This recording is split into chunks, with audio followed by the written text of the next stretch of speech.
Hi and welcome to the statistics and probability for data science machine learning and deep learning. मैं हूं फहद हुसैन और उम्मीद करता हूं आप बहुत अच्छे मिजाज में होंगे।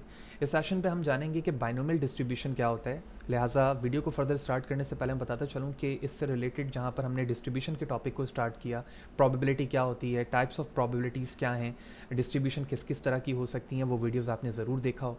और एक और इम्पॉर्टेंट चीज़ जो हमने नॉर्मल डिस्ट्रीब्यूशन को पढ़ते वक्त देखा कि नॉर्मल डिस्ट्रीब्यूशन पे जिस तरह से मीन, मॉड, मीडियन हो सकते हैं, डिस्ट्रीब्यूशन कर्व से क्या मुराद है, ये कॉन्सेप्ट भी आपको क्लियर होंगे जहाँ पर हमने नॉर्मल डिस्ट्रीब्यूशन और स्टैंडर्ड नॉर्मल डिस्ट्रीब्यूशन पर हमने कवर किया हुआ है। इसी तरह से जिस तरह से हमने कर्टोसिस और स्क्यूनेस को नॉर्मल डिस्ट्रीब्यूशन पे देखा, बिल्कुल इसी तरह से हर तरह की डिस्ट्रीब्यूशन में ये सारी चीज़ें मौजूद होती हैं। तो वीडियो के लास्ट में मैं उन फार्मूलाज को विकीपीडिया से भी शो करूँगा और आई एम प्रीटी श्योर कि आपने वो तमाम वीडियोस जो कि मैंने सेपरेटली प्लेलिस्ट के साथ लाइन टू लाइन चीज़ें अपलोड की हुई हैं वो आप देखते हुए आ रहे हैं, क्योंकि जिस तरह से अगर आप उन तमाम वीडियोस को देखते हुए आ रहे होंगे तो कोई भी टॉपिक जो कि स्टैट्स का है आपके लिए मुश्किल नहीं रहेगा। तो डायरेक्टली आप यूट्यूब पर आएंगे, फहद हुसैन CS से मुझे सर्च करेंगे और फहद हुसैन के नाम से ये मेरा चैनल है, इस पर क्लिक करके आप इसके प्लेलिस्ट पर जाओगे और प्लेलिस्ट पर आने के बाद यहाँ डिफरेंट डिसिप्लिन्स की वीडियोस के प्लेलिस्ट मौजूद हैं। विद ईज़ आप इन्हें वॉच कर सकते हैं। इसके अलावा इसमें इस्तेमाल होने वाले content related material which mean presentation, slide, code, वो मेरे blog Fahad Hussain CS blogspot.com पे मौजूद है। विद ईज़ यहाँ से आने के बाद आप तमाम चीज़ों को डाउनलोड करके यूज़ कर सकते हैं। लिहाजा मेरे चैनल पर अगर नए हैं और चैनल को सब्सक्राइब नहीं किया तो चैनल को ज़रूर सब्सक्राइब करें ताकि अपकमिंग वीडियोस के हवाले से आपको बर वक्त जानकारी मिलती रहे और इसी तरह की नई चीज़ें आसानी के साथ आप सीख सकें। साथ ही साथ आप मेरे blog Fahad Hussain CS blogspot.com पे भी मुझे फॉलो कर सकते हैं ताकि जब भी कोड अपलोड किया जाए आपको इन्फॉर्मेशन मिलती रहे। तो जिस तरह से हमने लास्ट सेशन पे Bernoulli distribution and Bernoulli trial को जाना था, अब हमारा नेक्स्ट सेशन बाइनोमियल डिस्ट्रीब्यूशन का है। तो बाइनोमियल डिस्ट्रीब्यूशन क्या है, कुछ थ्योरेटिकली चीज़ें जानते हैं और उसके बाद एग्जाम्पल भी करेंगे ताकि और भी अच्छे तरीके से बातें हमें समझ में आए। So a binomial distribution can be thought of as simply the probability of success and failure outcome in an experiment or survey that is repeated multiple time. So the first thing is that कि इस probability distribution में जो हमारा outcome है वो दो चीज़ों पर बेस कर रहा है, सक्सेस और फेल पर, जबकि ये एक्सपेरिमेंट या सर्वे जो ट्रायल पर बेस कर रहा है वो मल्टीपल है। अगर आप कंपेयर करें इसे बर्नौली डिस्ट्रीब्यूशन के साथ तो वहाँ पर जो ट्रायल थे वो हमारा 1 था, जबकि बाइनोमियल में मल्टीपल है। The binomial is a type of the distribution that has 2 possible outcome, the prefix by which mean 2 or twice. For example, a coin toss has only 2 possible outcome, head or tail, and taking a test could have 2 possible outcome, pass or fail, etc. 0, 1 as well. तो 2 possible outcome है, multiple trial मौजूद है, तो ये binomial distribution है।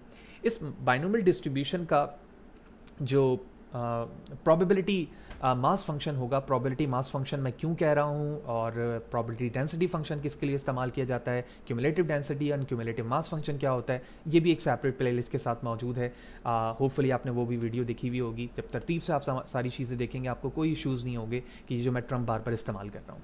तो probability mass function which mean in short mass function का जो फॉर्मूला है वो है NCX P of X 1 minus P of X।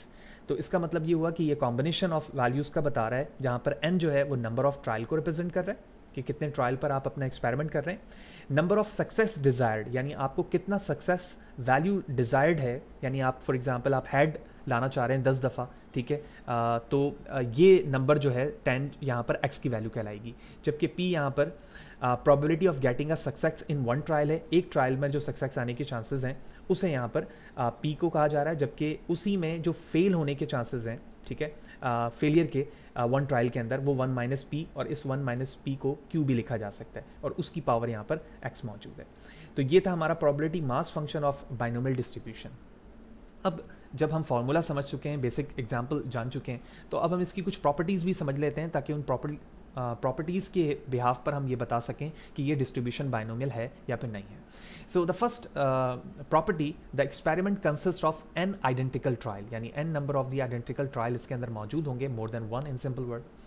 The number 2, each trial result is one of 2 outcome called as success and failure for F, and the third one, the probability of success on a single trial is equal to P and remain the same from trial to trial। यानी जो probability है success की, जो P की value है वो हर दफ़ा same रहेगी एक ट्रायल से दूसरे ट्रायल में, यानी अब एक ट्रायल पे वही है तो दूसरे ट्रायल में भी वही रहेगी। फॉर एग्जांपल आपने प्रोबेबिलिटी सेट की हुई है 0.5 पास की, तो ये सेकंड ट्रायल पे भी यही रहेगी, थर्ड पे भी यही रहेगी, फोर्थ पे भी यही रहेगी एंड सो ऑन, इसी तरह रहेगी। ठीक है, तो इस बेस पर एक ग्राफ यहाँ पर विजुलाइज हुआ हुआ है। Don't worry about this visualize, क्योंकि हम एक्सेल पर इस चीज़ को ड्रॉ भी करेंगे और वहाँ पर कंक्लूड करके देखेंगे ये ग्राफ कैसे बन रहा है। ठीक है, अभी हम समझते हैं। इस बाइनोमियल डिस्ट्रीब्यूशन के अंदर नंबर ऑफ ट्रायल जो एक्सपेरिमेंट में यूज़ किया गया है वो 10 टाइम है। ठीक है, जबकि जो पी की वैल्यू है यानी सक्सेस की वैल्यू वो यहाँ पर 0.5 है। तो according to the trial property मैं हर ट्रायल के अंदर पी की वैल्यू 0.5 ही रखूँगा। तो इस बेस पर जब डिस्ट्रीब्यूशन बनाई गई है तो यहाँ पर जो हमारा कर्व बन रहा है वो ऑलमोस्ट नॉर्मल डिस्ट्रीब्यूशन बन रहा है। तो अगर आप बगौर इस चीज़ को समझें कि नंबर ऑफ ट्रायल आपकी डिस्ट्रीब्यूशन पे फ़र्क डालेगा। ठीक है, यानी या तो डिस्ट्रीब्यूशन स्क्यूड की तरफ जाना चलेगी राइट की तरफ या फिर लेफ्ट की तरफ, ये नंबर ऑफ ट्रायल पर बेस करेगा। यानी जैसे जैसे आप नंबर ऑफ ट्रायल को डिस्टर्ब करेंगे आपकी डिस्ट्रीब्यूशन भी मूव होते हुए दिखेगी। तो ये सारी चीज़ें हम एक्सेल पे करेंगे और भी अच्छी तरीके से समझ में आएगी। तो बाइनोमियल डिस्ट्रीब्यूशन क्या है, प्रोबेबिलिटी मास फंक्शन का फॉर्मूला क्या है, और अब हम एग्जाम्पल देखते हैं प्रॉपर्टी जानने के बाद। So a fair coin is tossed 10 time. Fair coin से मुराद ये कि ऐसी कॉइन जिसमें बाइसनेस मौजूद ना हो, फेयर हो, यानी हेड आने के अगर 50% चांस हैं तो टेल आने के भी 50% चांस हो, तो ऐसे कॉइन को हम फेयर कह रहे हैं। So what are the probability of getting exactly 6 head and at least 6 head, यानी एग्जैक्टली 6 हेड आने की क्या प्रोबेबिलिटी है, और उसके साथ उन्होंने एक और चीज़ कहा कि कम से कम 6 हेड आने के क्या चांसेस हैं। यानी दो प्रॉब्लम को यहाँ पर लिखा गया है, जबकि जो हमारे पास n है नंबर ऑफ ट्रायल वो यहाँ पर 10 लिखा गया है। तो सबसे पहले क्वेश्चन को समझते हैं। Let x denote the number of the head is an experiment at the number of the time the coin is toss is 10। n मिल गया हमें। तो हम जानते हैं कि कॉइन के अंदर, अभी हमने ये फेयर कॉइन पे भी देखा कि हेड की वैल्यू जो है 50% है, तो टेल की वैल्यू भी 50% है। तो इसका मतलब है p हमारे पास हाफ है, 1/2 का मतलब 50%, तो 1 माइनस पी में फेलियर की वैल्यू भी हमारे पास 0.5 या फिर 1/2 आएगी। अब हम फार्मूले में वैल्यू पुट करेंगे सबसे पहले एग्जैक्टली 6 हेड आने की। तो फार्मूला था NCX P of X Q&X, where जो वैल्यूज़ हैं हमारी वो 0 से लेकर 1 2 3 4 5 6 एंड सो ऑन, जितने नंबर ऑफ टाइम्स आप चाह रहे हैं वैल्यूज़ को आप चेंज करेंगे। ये ट्रायल के बेस पर है। तो सबसे पहले n की जगह ये जो n था वहाँ पर मैंने 10 लिखा। ठीक है, जबकि q की वैल्यू जो है, सॉरी x की वैल्यू जो है according to the probability change होती रहेगी, क्योंकि यहाँ पर एग्जैक्टली 6 हेड लिखा हुआ है, तो जो हमारा रैंडम वेरिएबल है वो 6 पर आ जाएगा। यानी इस x की जगह मैं क्या लिखूंगा, 6, क्योंकि आप अगर फर्स्ट स्लाइड पे देखें तो यहाँ पर मैंने बताया था the number of the success desired, यानी यहाँ पर आप डिजायर्ड वैल्यू को लिखेंगे जो चीज़ आपको चाहिए। तो डिजायर्ड में क्या है, एग्जैक्टली 6 हेड, तो इस x की जगह मैंने यहाँ पर 6 लिख दिया। 10 वैल्यू यहाँ मौजूद है। 50% p की वैल्यू है, x की वैल्यू 6, q की वैल्यू 1/2 है यानी 50% है, और उसके बाद 10 माइनस एक्स, तो 10 माइनस 6 लिख देंगे। इस बिहाफ पर जो तमाम कैलकुलेशन की गई 10 कॉम्बिनेशन 6, ये साइंटिफिक कैलकुलेटर से किया जाता है, और उसके बेस पर जो वैल्यू आई वो हमारे पास 1/2 डिवाइड बाय 512 आई। तो हम इसे डिवाइड करते हैं और उसके बाद इसकी वैल्यू लिखते हैं कि एग्जैक्ट क्या वैल्यू आ रही है। तो जो वैल्यू आई हमारे पास वो 0.20 आई। इसका मतलब है कि 20% चांस है कि जब हम 10 टाइम फेयर कॉइन को टॉस करें तो एग्जैक्टली 6 हेड आए। फर्स्ट पार्ट हमारा सॉल्व हुआ। सेकंड था एटलीस्ट 6, तो एटलीस्ट 6 का मतलब ये है कि 6 या उससे ज़्यादा। ठीक है, कम से कम 6 या उससे ज़्यादा। तो हम क्या करेंगे, तमाम जो रैंडम वेरिएबल की वैल्यूज़ होंगी, यानी 6 आने के चांसेस, 7 आने के चांसेस से लेकर 10 आने तक के तमाम चांसेस को आपस में क्या करेंगे, ऐड करेंगे। तो सेम फार्मूला मैंने सब पर लगाया और जहाँ जहाँ x है आप उस वैल्यू को चेंज होता हुआ देख रहे हैं, क्योंकि हमने फार्मूले के मुताबिक क्या किया है, तमाम को ऐड किया है। तो यही वजह है कि यहाँ पर 6 की जगह 7 8 9 10 आते जा रहे हैं। The probability of getting at least 6 head is may be written in the form of p random variable x is greater than equal to 6, यानी 6 आने के या उससे आने के ज़्यादा आने के चांसेस। तो इस बिहाफ पर जब सारी वैल्यूज़ को एडअप किया गया तो वैल्यूज़ हमारे पास आया 193 डिवाइड बाय 512, जिसको डिवाइड जब आप करेंगे तो it's equal to approx 0.37, which mean 37% chance है कि जब आप एक फेयर कॉइन को टॉस करें तो एटलीस्ट 6 हेड उसमें आए। तो होपफुली आपको ये बातें कंप्लीटली क्लियर होंगी कि बाइनोमियल डिस्ट्रीब्यूशन क्या है, किस लिए इस्तेमाल हो रहा है, इसकी ग्राफिकली विजुलाइजेशन डिस्ट्रीब्यूशन की क्या होती है, प्रॉपर्टीज़ क्या हैं और प्रोबेबिलिटी मास फंक्शन क्या है। नेक्स्ट सेशन पे जाएंगे तो हम इसको प्रैक्टिकली भी इम्प्लीमेंट करके देखेंगे एक्सेल में कि बर्नौली डिस्ट्रीब्यूशन किस तरह से डिस्ट्रीब्यूटर वे पर ग्राफिकल विजुलाइज हो रहा है और बाइनोमियल। अब लास्ट में हम फ़र्क जान लेते हैं बर्नौली डिस्ट्रीब्यूशन की और बाइनोमियल डिस्ट्रीब्यूशन की कि इन दोनों में बेसिक क्या फ़र्क है। So the binomial distribution is used when we want to model the outcome of a single trial of the event, यानी आप किसी सिंगल ट्रायल के अंदर जब किसी आउटकम की डिस्ट्रीब्यूशन देखना चाह रहे होते हैं तो वहाँ पर बर्नौली डिस्ट्रीब्यूशन इस्तेमाल करते हैं, जबकि मल्टीपल ट्रायल के अंदर जब डिस्ट्रीब्यूशन की ज़रूरत हो तो वहाँ पर आप बाइनोमियल डिस्ट्रीब्यूशन इस्तेमाल करते हैं।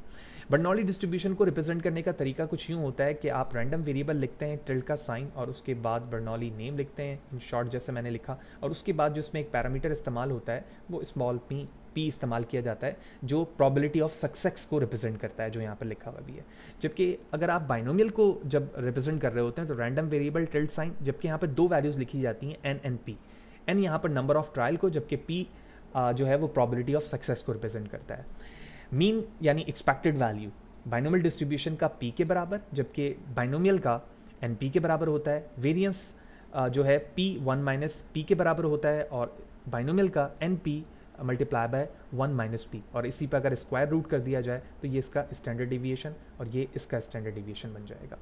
एग्जाम्पल हम ऑलरेडी कवर कर चुके हैं, लेकिन इस स्लाइड पे भी एक एग्जाम्पल मौजूद है। Suppose the probability of passing an exam is 80% and 20% of failure, then the binomial distribution can be used to model the passing or failure in such an exam, क्योंकि ये वन ट्रायल पर base कर रहा है।